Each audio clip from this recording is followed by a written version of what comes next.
Bodili, and welcome to Something Edible. You know, this is a situation that's happened to everyone. You got people coming over, or you have to go someplace at the drop of a hat, don't have time to go to the store, and you need to bring something. Well, if you have a well-stocked pantry, then you've got this problem licked. One of the things that I like to bring when I need to go someplace and I need to bring something that someone wants to eat is this black bean and corn salsa.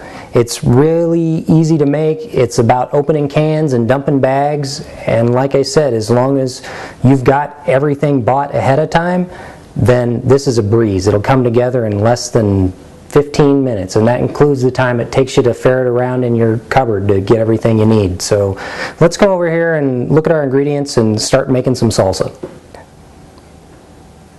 I've got everything laid out here that we need to make this dish happen, and although the ingredient list looks a little bit long, it's really not when you consider that this is stuff that you've probably got lying around in your cupboards anyway.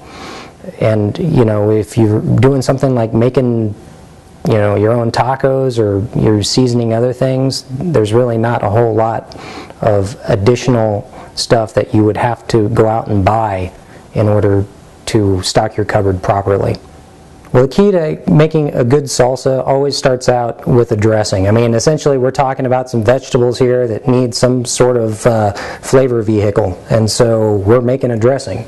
We're going to start out here with 2 tablespoons of cider vinegar, and then I'm going to add a tablespoon of extra virgin olive oil. If you like something a little more neutral tasting, like, I don't know, like any sort of vegetable oil, you can use that. I dig sunflower oil too, that's pretty good stuff. Then you're going to add 2 teaspoons rather of the adobo sauce from canned Chipotles. That's about 2 teaspoons right there, but you know what, I like mine a little hotter, so I'm going to add a little more. You can dice up the chipotle in there too if you like, if you really want to give it a kick. The next thing we're going to add to that is a tablespoon of demerara, or sugar in the raw. This is also called turbinado sugar. If you don't have this, you could use brown sugar instead. It'll be pretty close. The next thing we're going to add to that is a teaspoon kosher salt. Then we're going to add a 1/4 teaspoon of black pepper. That's 1, 2, 3, 4, 5, 6, 7, 8, 9, 10 turns of my mill. Your mileage may vary. Then we're going to go with a 1/4 teaspoon of cumin and a 1/4 teaspoon of ground coriander. Also to that, we're going to add 2 tablespoons of fresh minced cilantro. You can also use the dry stuff too, but it's going to be a little more, it's kind of a little more oomph to it, so you're only going to want to add a tablespoon if you use the dry stuff. And then we're also going to add 1 clove of minced garlic. And you can use the jar stuff for this, but you might have to double up. I don't really dig the jar stuff. It doesn't have the oomph that and the garlic flavor that you'd really like to get out of your garlic. So now what I'm going to do here is I'm going to whisk all this together. Get that sugar and that salt to dissolve and those flavors to marry. We put the oil in there because oil goes really well with spices. There are compounds that will, in those chilies, that will only move around when in the presence of oil. And so if you really want to get maximum bang for your buck where your chilies are concerned and get a decent mouthfeel out of the whole deal, then you're definitely going to want to use a little bit of oil in there. So that's pretty good. And you can let that sit for a little bit if you want those flavors to meld. And in the meantime, you're going to want to make sure that you've got your vegetables ready to go, which is just basically dumping and draining cans. So for our vegetables, we're going to add 12 ounces, which is 1 bag of frozen corn that's been cooked just a wee little bit. In my microwave, that's about half the cooking time that I need. It'll still be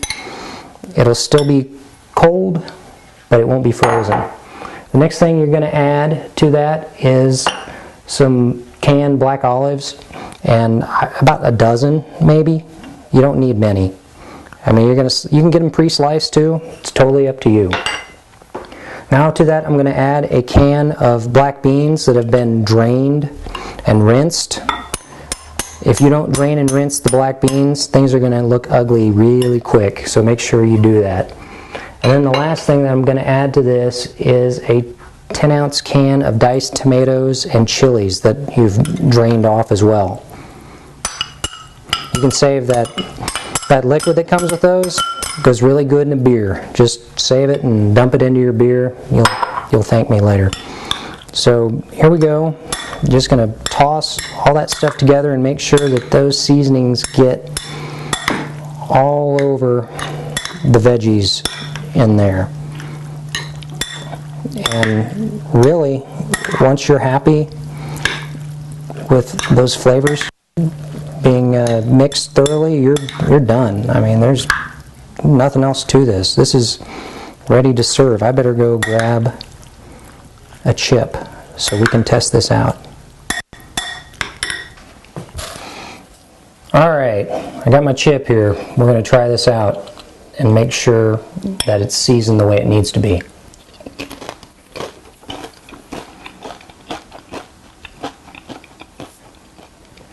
That's it. I'm not changing a thing. It's got just a perfect balance of sweet, spicy, salty, tangy, and you get that crunch from the chip too. So this is super simple. It came together in less than 15 minutes, and people are going to wonder where you got this stuff and ask you to bring it next time. It just really rocks. So if you want to know how to make this super easy corn and black bean salsa, you can log on to the website there at the Hayes Daily News, or you can check out all the details on my website, somethingedible.com. And as usual, if you got questions, you can always hit me up on Facebook or Twitter. So until next time, enjoy your cooking, and I'm going to get some more salsa.